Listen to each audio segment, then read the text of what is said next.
Hi, I hope you're having a good time as you're looking at these sessions of the week between the riding into Jerusalem and the cross. And today we're looking at the lady who poured out the oil on Jesus' head from Mark chapter 14. There's a parallel passage in John's Gospel where it goes on his feet and it's named as Mary, and Judas is the one criticizing. And the question is it worth it? The onlookers looked and said, "This, what a waste, what a waste. Is it a waste or is it worth it?" And we recognize that worship always costs us. It costs us our time, our energy, our focus, our commitment. It costs us maybe our embarrassment. I was talking to someone yesterday about kneeling down outside and that embarrassment of worshiping Jesus in the open air when other people might see you. There's the cost for some people around the world of the worship that's much higher than we might ever pay. But there's always a cost to worship, and what investment can we make in worship that will make it more worthwhile?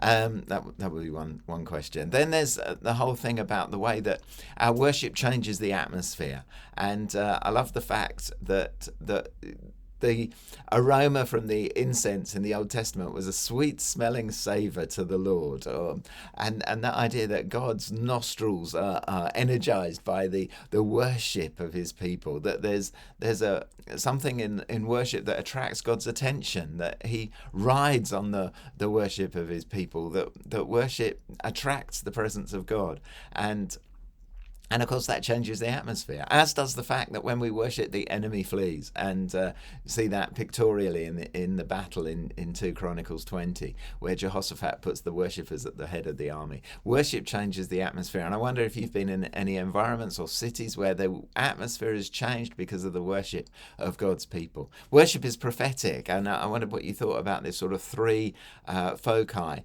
of the. Can you have three? I don't know. You can have two, can't you, within the lips? Anyway, three foci of the worship experience, where we look back to the cross and to what God has done in our lives, when we encounter God now in our worship, and when worship is prophetic, declaring that Jesus shall reign, and He is King, Lord of Lords, King of Kings, and that future perspective of worship. And I think that's really helpful, because I think sometimes we can get caught up on one of them, and it detracts us from a balanced worship style, and which leads us on to the point that worship divides us. And I wonder if you've been offended by worship, if you've been critical of worship, if the worship hasn't worked for you, and what that means. And so that might be worth teasing out a little bit, and with a commitment not to criticize, not to get involved in the worship wars.